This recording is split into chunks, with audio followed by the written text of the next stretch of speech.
What's up, guys? So today I'm going to do a little follow-up to my previous video, which was all about macronutrients and how to calculate how much protein, carbohydrates and fats you need to either gain or lose weight. And today what we're going to look at is how to build a meal plan and how to then cook to that. And when I say build a meal plan, I mean build a meal plan that actually fits your lifestyle. And I think there's a lot of great advice online from vegan bodybuilders out there where it's just about eating the right foods, eating the right things, and then gains will come as long as you eat enough of it. And for me, I've learned a little bit more about my body, and I need a little bit more structure, and I want to have a plan so that I can maximize my gains and get the most out of my diet. So before I go any further, I might have to abandon this video halfway through and come back to you guys later, because I just made this amazing post-workout smoothie bowl based on Derek Simnett's new book, and I'm probably going to get distracted by that and have to nosh that down in a very uncamera worthy way in a few minutes. First of all, let's talk a little bit about nutrient timing and how I fit that in around my job. So there's a lot of conflicting advice out there about whether you should eat 3 times a day, 2 times a day, 7 times a day is quite often the recommendation from your bodybuilders that you find in the gym. And there's evidence one way or the other that it works to eat more frequently or it doesn't. And then there's all these other little windows where they say you must eat, protein before workout, or you must eat protein after workout, or you must have this many carbohydrates and all that kind of stuff. And because of all the conflicting advice, what I do is, if I can fit those things in around my life, then I will. If it's too difficult and it means that I'm gonna be more likely to stray from the plan, then I won't do it. So I just try to get the best out of it. I think ultimately the best plan is the plan that you can follow and stick to. So that's the kind of plan that I'm gonna help you guys build today for your lifestyle. So to give you a bit of background, my job is I have a tech job. I live and work in Silicon Valley, and so my schedule is real varied. Some days I'll get up and I've got 4 or 5 hours of meetings and I have to be in the office by 8 a.m. And then other days I'll be working from home and I have a little bit more flexibility. Either way, I always work out first thing in the morning. So a lot of my meal planning is structured around that first early morning workout and making that as easy as possible for me. So we're going to get into that shortly. Okay, let's jump on the computer and have a look. Okay guys, that smoothie bowl is now history. That was absolutely delicious. Time to have a look at how we build this meal plan. So the tool that I want to recommend that you guys use is called Chronometer, and this is going to help you to plan out your food. You may have seen this on some other people's vlogs, but I want to show you how I use it so that you can actually use it for planning meals. And a lot of people tend to use this retrospectively, so they'll do all their days eating and then come in here at the end and log all of the food that they ate, and then try to figure out whether they made their macronutrient targets or not. I think that's the wrong way to do it. I think you should come in here and log all your food before you eat it, the food that you think you're going to eat, and then you can make adjustments. So I'm going to show you how I use this from start to finish. So when you first log in, you're going to come to this profile screen, and the stuff at the top you can set or not set. It's up to you, and some of these measurements will sync if you have one of those Whiting scales or one of those body fat scales that syncs to the web. But what I want to show you is, first of all, come down here to nutritional targets. On the right hand side, we want to make sure that we're showing a full macronutrient breakdown and we're using fixed targets. There's also an option here to show either total carbs or net carbs. Now you may have read about the idea of net carbs. It has something to do with taking carbs that are attached to fiber and then deducting them from your overall total. I don't follow this program, but if you do, then by all means do it. I tend to actually eat quite a lot of carbs, and I don't really worry too much if I go over on that, so that's not really something that I'm too worried about. So when we come over here on the left hand side, this is where we're going to set up our goals. So if you have followed either my methodology from my previous video or some other plan that was given to you maybe by your trainer, then this is where you're going to enter your calories, your carbohydrates, your fats, and your protein goals. So for calories, I tend to put the same number in the minimum and the maximum, and so this will help later on when you're tracking how far you are off your caloric goals. For carbohydrates, again, same number in the minimum and the maximum. And for fats, so I'm going to put my 71 grams of fat, which is my goal. And then for protein is the only one that I do differently. So I'm on a gaining plan right now, and I want to make sure that I get between 15 and 20% of my calories from protein. I'm not fussed if it's slightly over or under, but I want to kind of know if I'm in the range.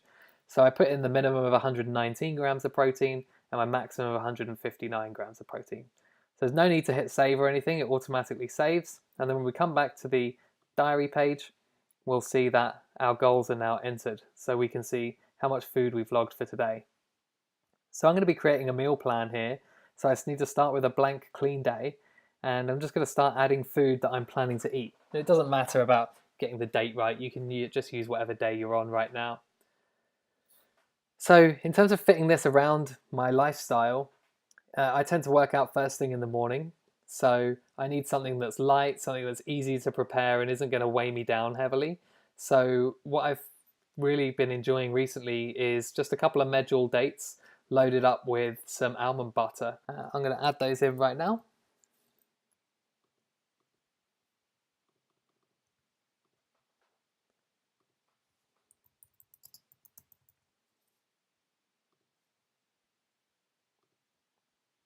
Okay, and I'm also, for breakfast, going to be having some Vivo Life Sustain as well. And what this does is kickstart your protein synthesis process in the morning, get you out of that catabolic state, and make sure that you're not going to be using your muscles for fuel as part of it. Is it necessary? Probably not when you're on a gaining plan and you're eating food before you go work out, but I have a bunch of it and I'm going to use it and maybe it will give me a little boost. So let's do that. So post-workout, one of the nutrient timing things that is pretty widely accepted is that you should eat some protein after your workout. So I'm going to include that in my meal and make sure that I get about 30 to 40 grams of protein just because I can and it's easy to do. And it's winter here right now, so it's not the time to be eating smoothie bowls. I've done that a few times recently and I end up shivering and shaking for the next hour after I've eaten it. So I'm going to be going with some oatmeal for my post-workout meal. So I'm going to add half a cup of rolled oats. I'm going to add 1 cup of almond milk.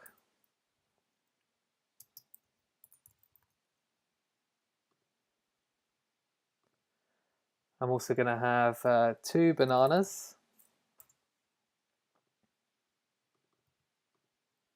I'm going to have 1 cup of strawberries. Oops. And if you get this wrong, you can just come in here and change that up. Okay. And then the secret ingredient is the raw cacao powder, and I'll show you guys how to make this. Chocolate oatmeal with strawberries and bananas is just an absolute winner. And then I'm going to add some hemp seeds on top as well. 1 tablespoon. Okay, so my post-workout meal is now 494 calories, and if I click on it here, oh, I almost forgot something. My Vivo Life Perform. It doesn't matter which flavor you choose because they all have the same values, macronutrient values. So when I scroll down here, I can see that I got 610 calories in my post-workout meal, 42.5 grams of protein, 103 grams of carbs, and 14.9 grams of fat, which is pretty much exactly where I want it to be. Now mid-morning, I tend to like to make avocado toast just because avocados are friggin' delicious and I love avocado toast. So if I'm going to work, then we do have a toaster in the kitchen at work, so I can get away with it if I'm not rushed to do it between meetings. But if for whatever reason I'm going somewhere where I can't make toast, then what I'll do is I'll use rice cakes instead, and that works pretty well as well. So let's go with the toast. So I'm going to use Ezekiel sprouted grain bread because it contains a fair bit of protein and it's delicious, and sprouted bread is far better for you, has much more nutrients in it. And then I'm going to add an avocado. And that's pretty much it. That's my mid-morning snack. Now for lunch, sometimes I'll take leftovers in, but as soon as I'm making a meal plan here that I'm going to stick to, I'm going to put together something that's pretty easy for me to throw together in the mornings and also portable so that I can just take it to work in one container and sit down and eat it. So I'm going to make up a little burrito bowl. So I'm going to start with some brown rice, 1 cup of brown rice. I'm going to have 1 cup of black beans. I'm going to have some baby kale, 1 cup of that. I'm going to have some hummus, 2 tablespoons of hummus. And I'm going to have some salsa.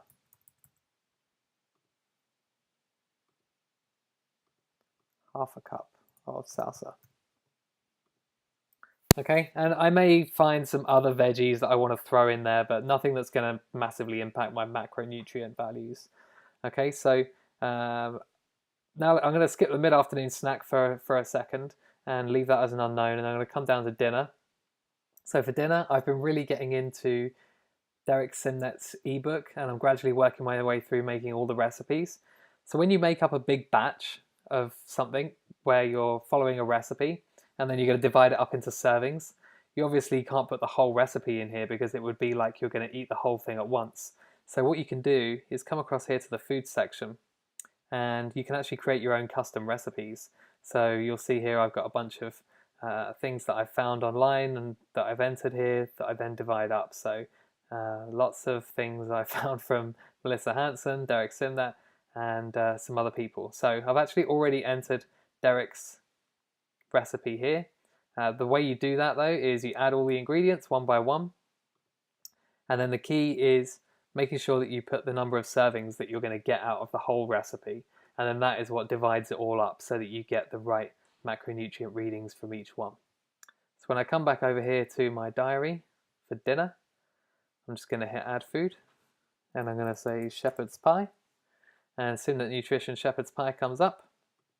Add a serving. Now I'll probably have a salad or something with that as well, but again, nothing that's going to massively impact my macronutrient values. So I come back down here and I have a look at where I am with my plan. So I can see that I'm about 500 calories short of where I need to be right now. I'm really good on protein, pretty much there on carbohydrates, and probably could eat a few more fats. So that tells me that my remaining meal that I still need to plan for needs to have some carbohydrates and some fats in it. So I'll be at work during that mid-afternoon snack period, so I've got to have something that I can make pretty easily. So what I tend to do is have a pack of rice cakes at my desk and a jar of peanut butter, and there'll be bananas available at work, or I can take one with me. So that makes an awesome snack. So I'm going to just put that together right now. I'm going to have 2 rice cakes. I'm going to have some peanut butter, and I'm going to have a banana.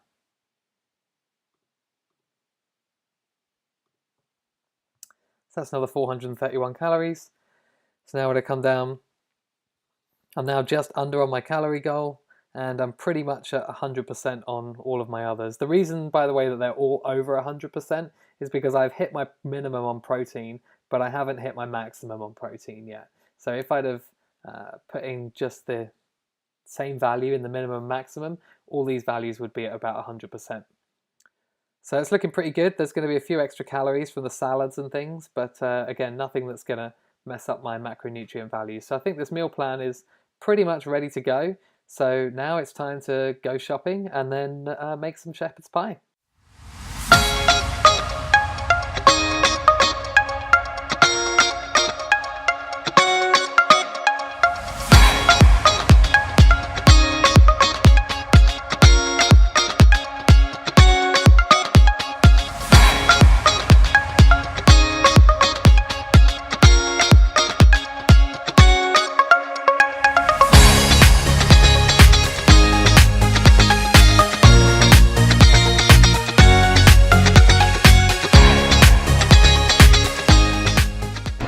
One thing I forgot to mention is I have a challenge going on with my friend Erica this week, and she has me on no soy and no gluten.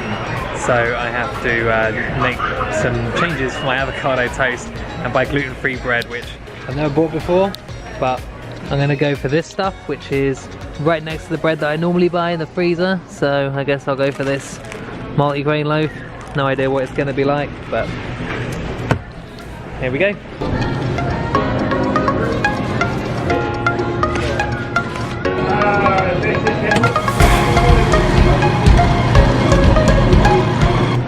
So I just stopped to take a look at what's in this gluten-free bread, and basically it's got a lot of crap in it. It's got egg whites in it, can't eat that. It's got canola oil, really would rather not eat that, and a bunch of other stuff. So it's going back. If I can't find a decent bread, then it's gonna have to be rice cakes instead. So I did manage to find one that is way better. So this is made out of organic brown rice flour, no egg whites, and minimal nasty ingredients. So we have a winner!